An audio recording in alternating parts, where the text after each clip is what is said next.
Hey everyone, we're back with a quick tutorial. I just want to show you how I spray paint my tumblers. This is going to be a beach tumbler, so I'm spray painting the bottom with a beige color because I like to add actual sand to my tumblers, and the top of it's going to be blue. And all I'm doing is doing quick bursts of spray paint. So I'm not spraying, just holding it down. I'm just doing quick finger bursts of just spraying it, hitting the nozzle and spray where I want it to go, and you'll see the wind blowing, but that's all I do.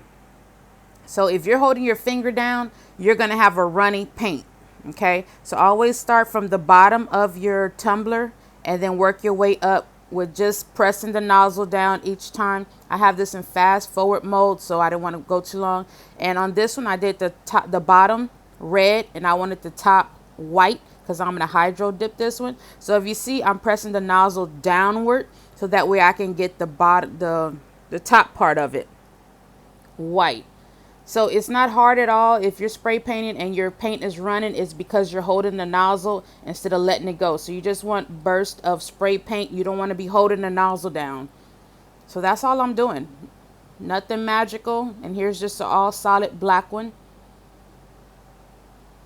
And that's it. If you have any questions, feel free to leave me a message. But that's it, you guys. Don't make it harder than what it is. Have fun with it. It's crafting. It's supposed to be fun.